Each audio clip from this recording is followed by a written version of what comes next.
बिस्मिल्लाहिर्रहमानिर्रहीम। आज हम लाए हैं चैप्टर नंबर 2 एटॉमिक स्ट्रक्चर के एक अहम टॉपिक जिसको हम कहते हैं Bohr atomic model. Bohr atomic model के कुछ इंपॉर्टेंट पोस्टुलेट्स थे। वो कुछ ये है कि बोहर इंस्पायर हुआ था, ये मुतासिर हुआ था प्लैंक्स क्वांटम थ्योरी से। प्लैंक्स क्वांटम थ्योरी से क्यों मुतासिर हुआ था, इसकी मैं आपको वजह बता दूं कि यहां पर आपके पास है, ये सपोज एक ऑब्जेक्ट है या फिर एक एटम है। ऑब्जेक्ट में तो एटम्स भी होते हैं।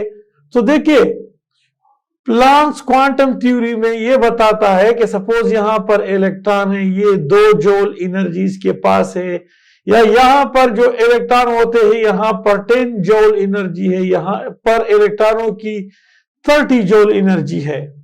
तो अगर इसको एनर्जी मिल जाती है 8 जूल वाली एनर्जी अगर इस इलेक्ट्रॉनों को मिल जाती है तो ये जंप करके ऊपर को जाएगा। लेकिन अगर 8 जूल से कम या ज्यादा हो तो फिर ये फॉरबिडन रीजन यहां पर आ जाता है या फिर यहां पर आ जाता है। ये रीजन जो है इलेक्ट्रॉन यहां पर रिजाइड नहीं कर सकते, यहां नहीं रह सकते हैं। तो इसी तरह से अगर 10 जूल से 30 जूल की तरफ जाता है तो ये एब्जॉर्ब करेगा 20 जूल, इससे कम और ज्यादा एब्जॉर्ब नहीं करता है। तो ये बात प्लैंक्स क्वांटम थ्योरी में भी कहा गया है कि हर किस्म की एब्जॉर्प्शन नहीं होती है, बल्कि डिसकंटिन्यूअस फॉर्म में क्वांटा एनर्जी एब्जॉर्ब करता है और क्वांटा एनर्जी जो है वो इमिट करता है। तो इस वजह से डिसकंटिन्यूअस फॉर्म ऑफ इमिशन होता है एक ऑब्जेक्ट से और डिसकंटिन्यूअस फॉर्म एब्जॉर्प्शन होता है। तो इस चीज को अपना के बोहर ने भी अपना एक नजरिया, अपना एक मॉडल पेश किया जिसको बोहर एटॉमिक मॉडल कहते हैं। बोहर एटॉमिक मॉडल एप्लीकेबल होता है क्या, applicable on uni electronic system. Uni electronic system पे एप्लीकेबल है। यूनी इलेक्ट्रॉनिक सिस्टम इसको कहते हैं, सपोज आपके पास है हाइड्रोजन में एक इलेक्ट्रॉन है, सिस्टम एन एटम हो, अगर उसको आप स्टडी करते हो तो वो सिस्टम है। आपके पास ये देखिए हीलियम है +1 इलेक्ट्रॉन, 2 इलेक्ट्रॉन है, एक चला गया तो इसमें 1 इलेक्ट्रॉन है। इस तरह से लिथियम जो है इसमें +2, तो 3 इलेक्ट्रॉन है, लेकिन अब 2 जो है वो रिमूव हो गए, 1 इलेक्ट्रॉन रह गया। इस तरह से बेरिलियम में आपके पास 4 इलेक्ट्रॉन है, इसमें +3 1 इलेक्ट्रॉन। तो ये यूनी इलेक्ट्रॉनिक सिस्टम पे एप्लीकेबल है। और ये याद रखिए, ये हाइड्रोजन पॉजिटिव में जो ईटा में एक क्वेश्चन आया था कि on which species Bohr atomic model is not applicable, तो वो हाइड्रोजन पॉजिटिव है क्योंकि इसके पास बिल्कुल इलेक्ट्रॉन है ही नहीं। इसके बाद बोहर ने कहा कि एक एटम जो है consist of a centre portion called nucleus, ये न्यूक्लियस कहलाता है। और इस बात को सिर्फ बोहर ने नहीं बल्कि इस बात को रदरफोर्ड ने भी कहा था। रदरफोर्ड ने भी कहा था कि एटम का एक सेंटर पोर्शन होता है, उसको हम न्यूक्लियस कहते हैं। इसी तरह से 4th number postulate, orbit the circular path around the nucleus of an atom where electron are revolve is called orbit shell और एनर्जी लेवल। ये देखिए ये न्यूक्लियस है और इसमें ये जो आपके पास सर्कुलर पाथ है, सर्कुलर पाथ है, तो इसको हम कहते हैं क्या, इसको हम कहते हैं ऑर्बिट। यहां पर इलेक्ट्रॉन रिवॉल्व करते हैं, इलेक्ट्रॉनों की इस तरह से मोशन होती है, रिवॉल्व करते हैं, तो इसको हम ऑर्बिट या एनर्जी लेवल या शेल्स कहते हैं। और इस बात को रदरफोर्ड ने भी कहा था, इस बात को रदरफोर्ड ने भी कहा था, बोहर ने भी कहा है। लेकिन अब बोहर ने जो कुछ एक्स्ट्रा इंफॉर्मेशन दिया वो ये है कि फिक्स्ड ऑर्बिट, ये कहा है कि फिक्स्ड ऑर्बिट या फिर stationery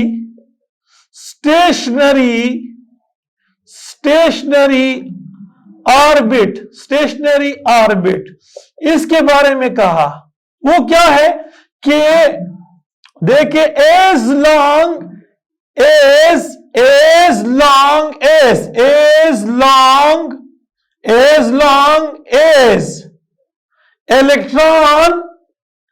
electron remain in an orbit,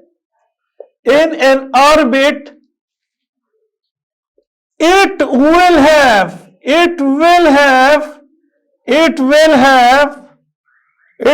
have quantized energy. It will quantize energy or fixed energy.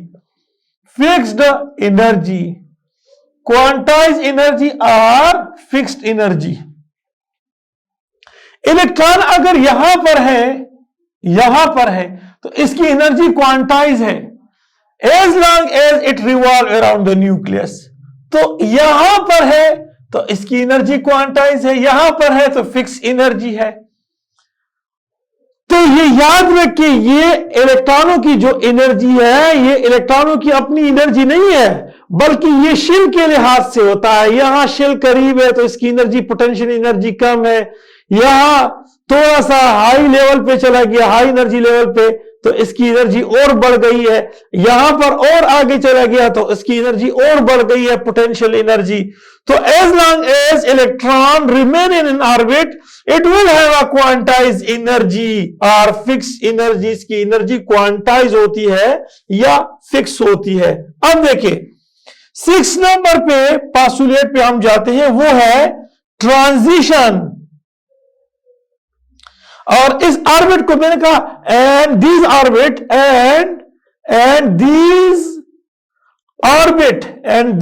orbit are called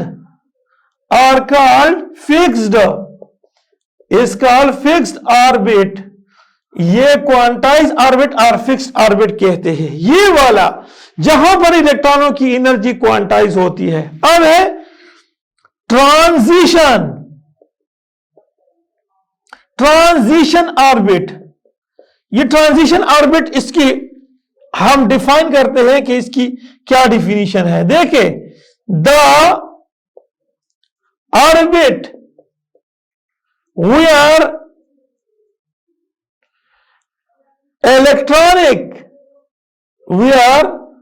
electronic excitation and de-excitation takes place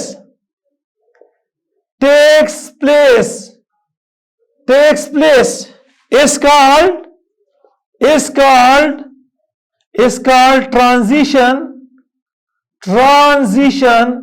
transition orbit. उसको हम transition orbit कहते हैं।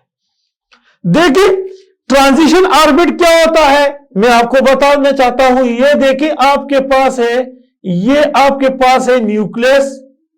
अगर इलेक्ट्रॉनों की excitation और डी एक्साइटेशन हो जाए, तो देखिए यहां पर ये इलेक्ट्रॉन क्वांटा एनर्जी को एब्जॉर्ब करके ऊपर को चला जाएगा और इसको हम कहते हैं एक्साइटेशन। ये है एक्साइटेशन, ये इलेक्ट्रॉनों की एक्साइटेशन है। हाई एनर्जी लेवल की तरफ चला गया, ये एनर्जी लेवल 1 है, ये एनर्जी लेवल 2 है। तो एक्साइटेशन के दौरान ये एनर्जी को एब्जॉर्ब करेगा, और कौन सी एनर्जी? क्वांटा। ये देखिए क्वांटा एनर्जी को एब्जॉर्ब करके यहां पर पहुंचेगा। जिस तरह मैंने पहले बताया कि इसकी एक्साइटेशन और डी एक्साइटेशन क्वांटा एनर्जी से होता है।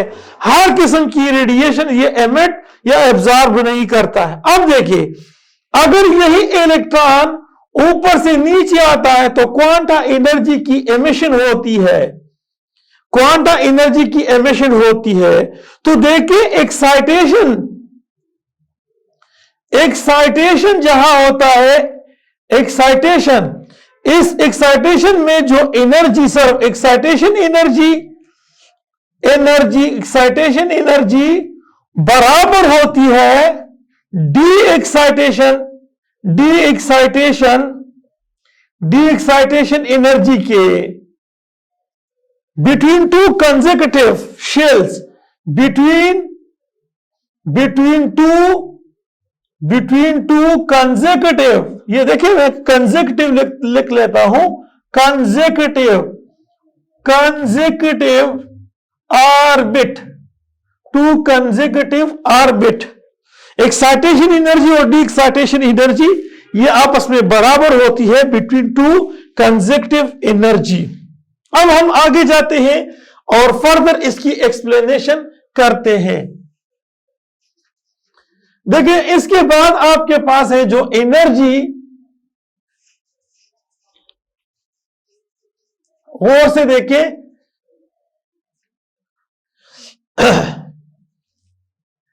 the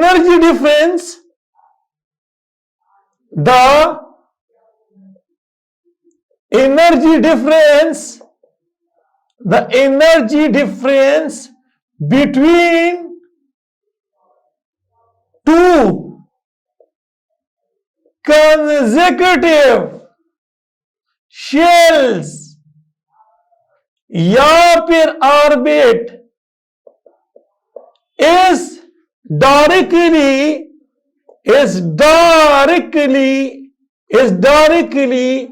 proportional to the frequency of photon or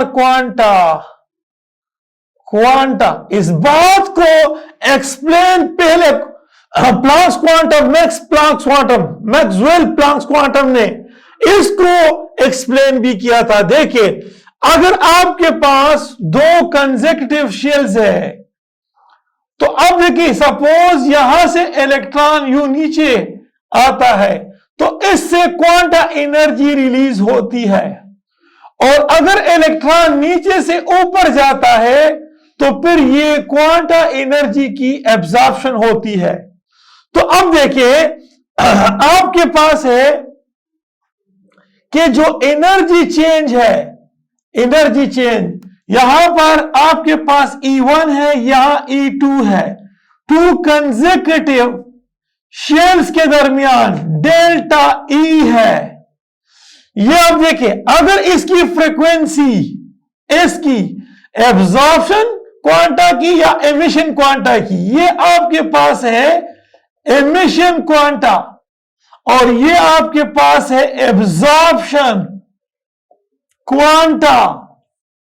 अगर इसकी फ्रीक्वेंसी ज्यादा है तो याद रखिए वहां पर क्या होगा, वहां उसकी energy change in energy between two shells वो ज्यादा होती है। इसका क्या मतलब है, ये प्रोपोर्शनलिटी साइन का मतलब ये है, देखिए इसका मूव जो है बिल्कुल फ्रीक्वेंसी की तरफ, ये न्यू की तरफ है, मूव इसका न्यू की तरफ है। It means change in energy between two shells as directly proportional to frequency, ये फ्रीक्वेंसी पे डिपेंड करता है। और यहां आप देखिए इसके लिए मैं कांस्टेंट लगाता हूं, ये H न्यू है, और ये वाला इक्वेशन जो है वो प्लांक्स क्वांटम थ्योरी ने, प्लांक्स ने भी इस वाले इक्वेशन को दिया हुआ था। अब देखिए इसके बाद हमारे पास जो है, हमारे पास है एंगुलर मोमेंटम ऑफ इलेक्ट्रॉन।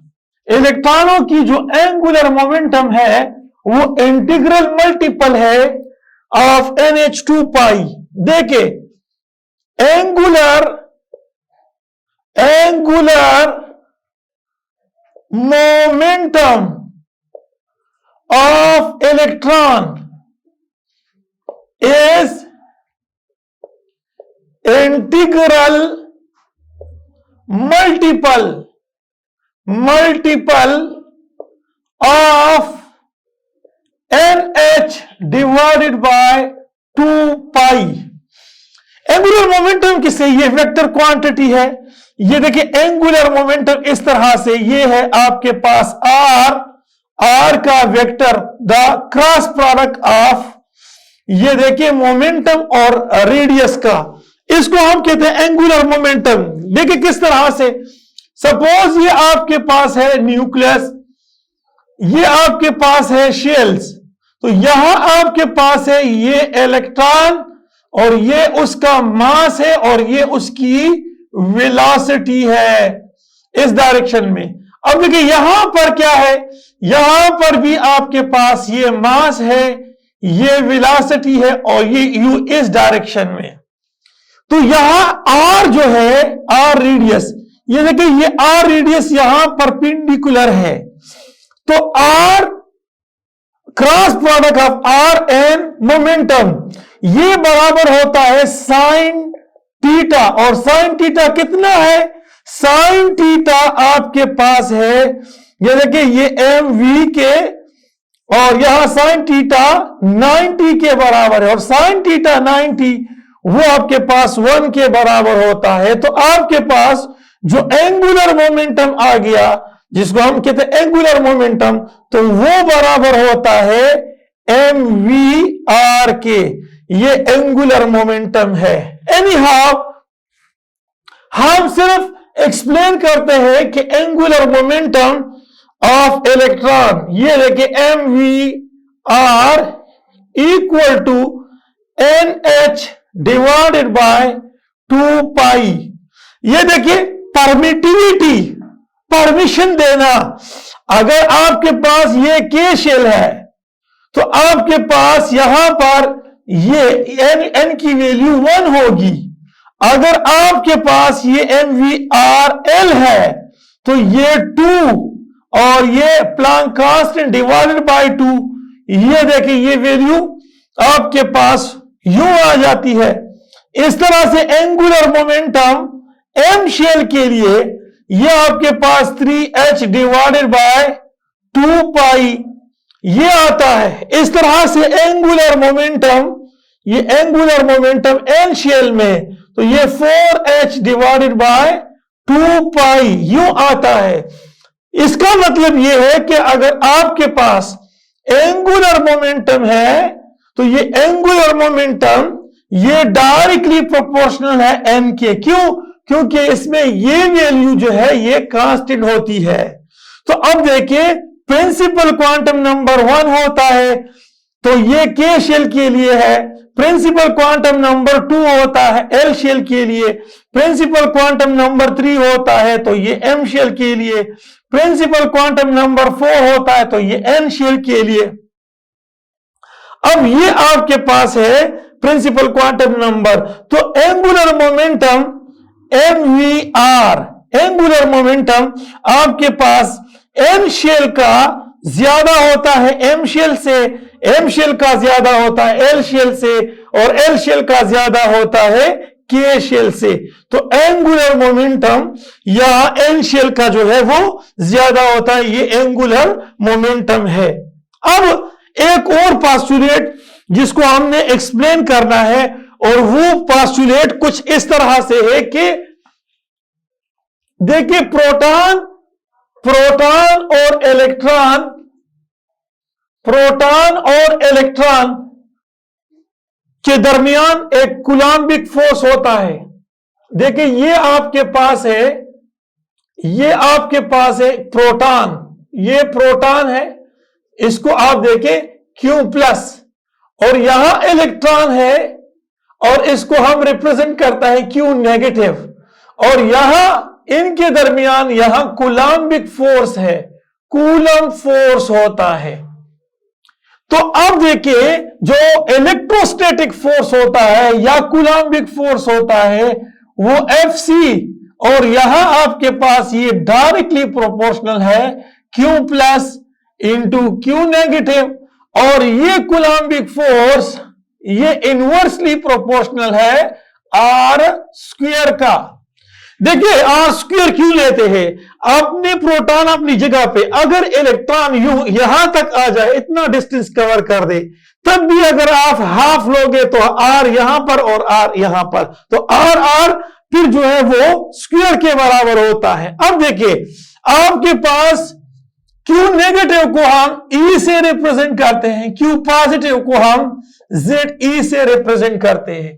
और ये देखिए इन दोनों को कूलम्बिक फोर्स, इन दोनों को हम लेते हैं कि Q प्लस Q नेगेटिव और यहां आपके पास है R स्क्वायर, और इसको कांस्टेंट लगाते हैं तो कूलम्बिक फोर्स, ये देखिए कूलम्बिक फोर्स, कूलम फोर्स बराबर है Z, क्योंकि Q प्लस है ZE into Q negative E, और यहां आपके पास है ये देखिए ये कांस्टेंट के कांस्टेंट है और यहां पर R स्क्वायर है। तो ये आपके पास है कूलम्बिक फोर्स। तो कूलम्बिक फोर्स जो है वो प्रोटॉन और इलेक्ट्रॉन के दरमियान मौजूद होता है, और ये Coulombic force centripetal force provide करता है। देखिए Coulombic force provide centripetal force, ये सेंट्रीपिटल फोर्स, और ये आपके पास mv square divided by r, और ये आपके पास है k ZE square divided by r square. तो ये बन जाता है एक दूसरा इक्वेशन। इस इक्वेशन, दूसरे इक्वेशन से आपको यह पता चलता है कि प्रोटॉन और इलेक्ट्रॉन के दरमियान कूलम्बिक फोर्स है, और ये कूलम्बिक फोर्स जो इलेक्ट्रॉन प्रोटॉन के दरमियान है ये सेंट्रीपिटल फोर्स प्रोवाइड करता है, और यहां से ये इक्वेशन 2 आ जाता है। और हमारा इंशाअल्लाह नेक्स्ट जो टॉपिक होगा वो है application of Bohr atomic model. Allah Hafiz.